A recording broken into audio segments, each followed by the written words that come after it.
Hi, welcome back. I'm Paul Friedman. The topic that we're discussing now is my husband just sits there when I talk. What's wrong with him? This has an awful lot to do with a lack of understanding of marriage, not just on his part, but on your part.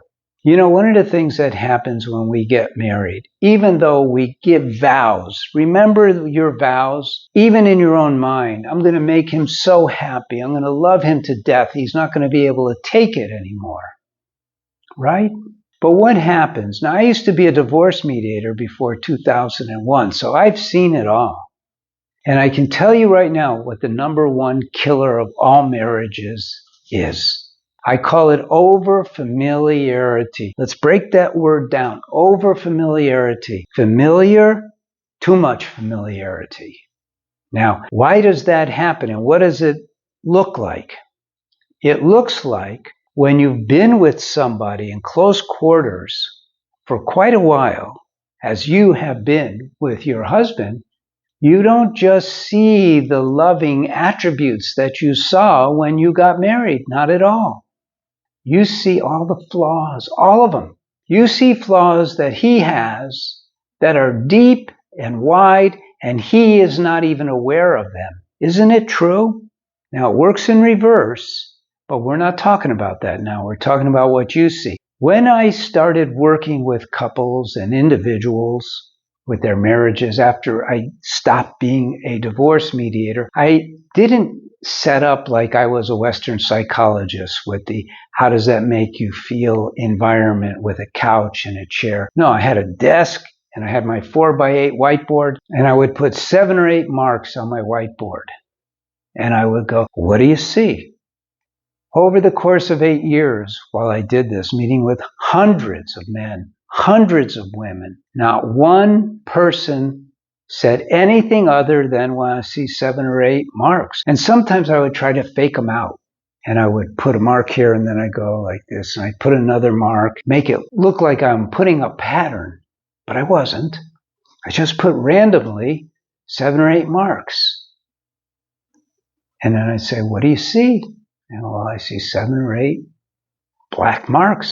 So here's this huge 4x8 whiteboard. And there's just little tiny smudges. But no one said, I see a whiteboard with a smudge mark here and a smudge mark there. They didn't see the whiteboard. Why? Because our minds always go towards the negative. It's just human nature. That's what we do. And so now you're saying, my husband just sits there when I talk. And that becomes your focus of your marriage, that he just sits there when you talk. You don't laugh it off. You don't consider it a little smudge on the vast palette of who he actually is. Another comparison would be a piano, 88 keys. One of them doesn't work. Do you throw out the piano? Of course not. You work around that key that's broken. But we don't do that in our marriage. Why? Why not? Because it's so logical and reasonable that we don't make the flaws the focus of our attention. And the reason we don't is because we never learned about it. We never learned about it. You know, after about 8 years, I decided I would start teaching marriage counselors. I was in San Diego County.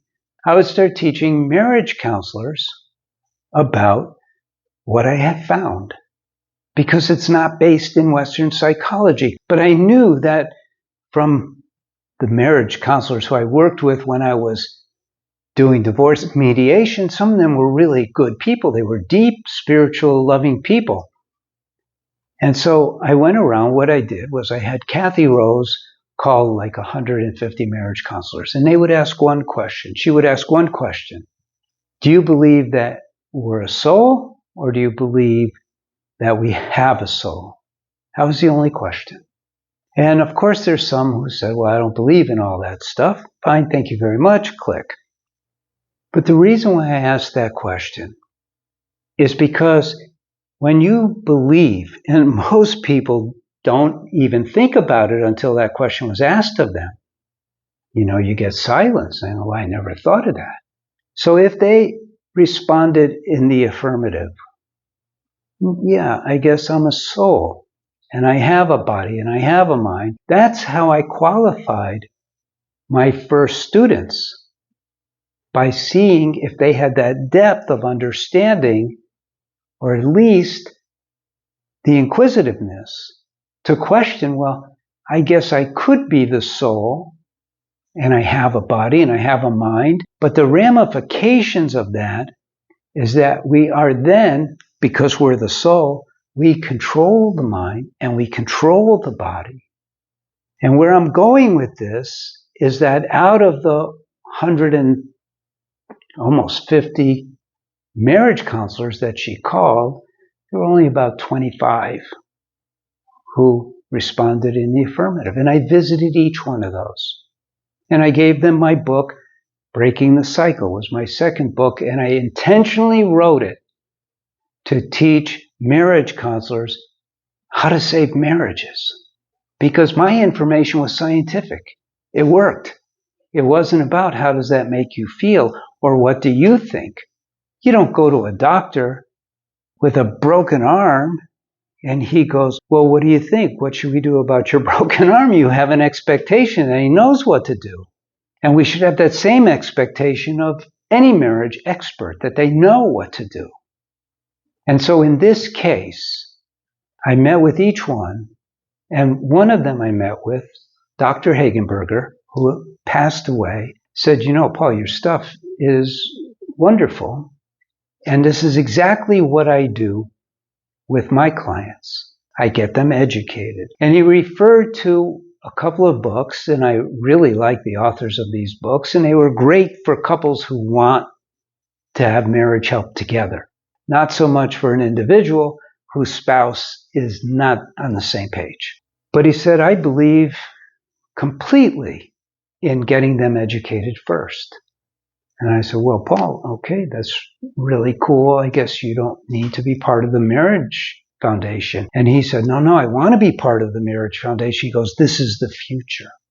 What is the future? The future is learning how to be married. That's the first step. Simultaneously, you're learning how to dig yourself out of the swamp that you have found yourself in. Because, look, we have over a 50% divorce rate. It's terrible if you think about it. Can you imagine 50% of the people who do the most important thing in their life fail? That's not good, is it? And the people who remain together, and usually for the kids, they're not happy. So now we're here to teach you. Don't worry about your husband just sitting there. He's escaping. He doesn't know how to communicate, and you don't know how to communicate.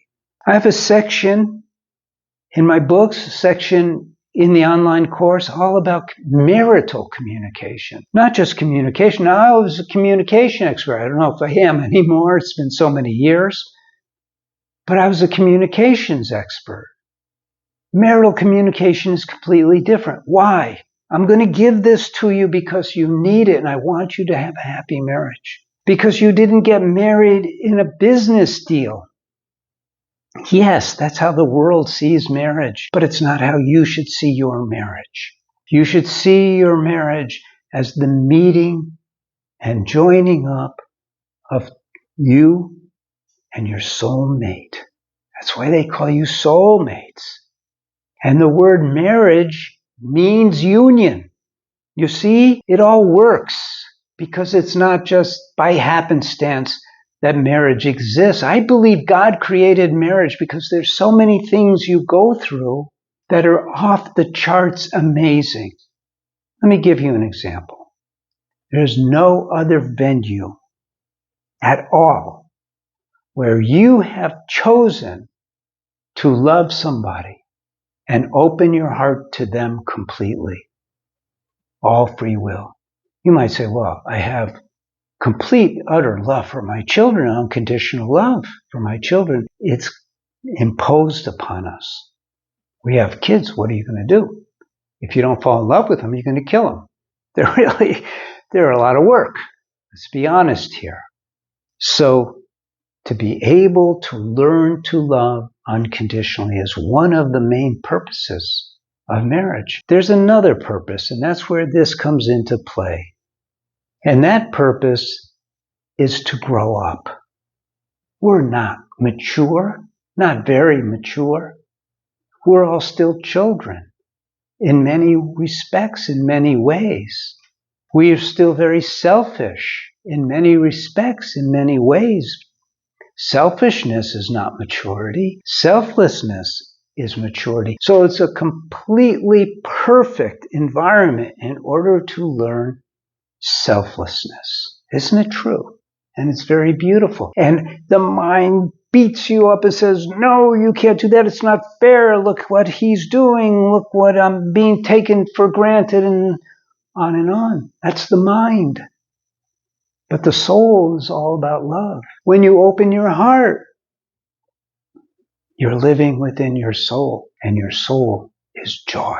And that's why we get married, to experience that joy. So stop looking at your husband's faults and don't look at your faults. Instead, look over the horizon. Love, joy, harmony. Those are the pole stars for your marriage. So your behavior should all be aligned with those. What are your behaviors? You don't even know, because we're not taught. We're only capable of 3 behaviors overall. Our thinking, we do have free will. We can control what we think. Our words, we should only speak to our spouse, to our soulmate, with words of love, support. And our deeds, always be acting selflessly, compassionately, lovingly. And then you're on the right track to have an amazing marriage. And that's what I want. So all of us at the Marriage Foundation, it's what we want. I'm Paul Friedman. I founded the Marriage Foundation. We are here for you. Visit our website. See what we have for you. God bless you. Take care.